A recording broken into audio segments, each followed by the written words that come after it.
இந்தியாவில் உள்ள 30 முதலமைச்சர்களில் 53% 10 கோடி ரூபாய்க்கு மேல் சொத்து வைத்துள்ளதும் 12 முதலமைச்சர்கள் மீது குற்ற வழக்குகள் உள்ளதும் தெரியவந்துள்ளது.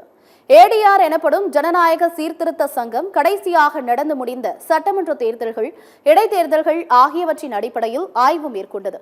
அதன் அடிப்படையில் அனைத்து மாநிலங்கள் மற்றும் யூனியன் பிரதேசங்களை சேர்ந்த முதலமைச்சர்களை வரிசைப்படுத்தியுள்ளது. குறிப்பாக 12 பேர் மீது கிரிமினல் வழக்குகள் பதிவு செய்யப்பட்டுள்ளன.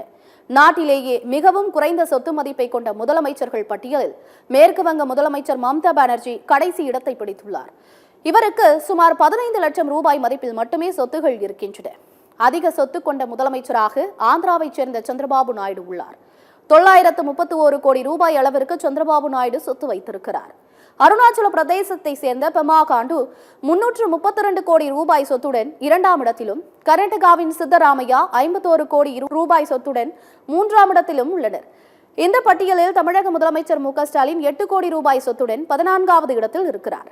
அதேபோல் அதிக வழக்குகள் உள்ள முதலமைச்சர் பட்டியலில் ஜார்க்கண்டின் ஹேமந்த் சோரன் 5வது இடத்திலும், சித்தராமையா 13வது இடத்திலும், மு க ஸ்டாலின் 47வது இடத்திலும் உள்ளனர்.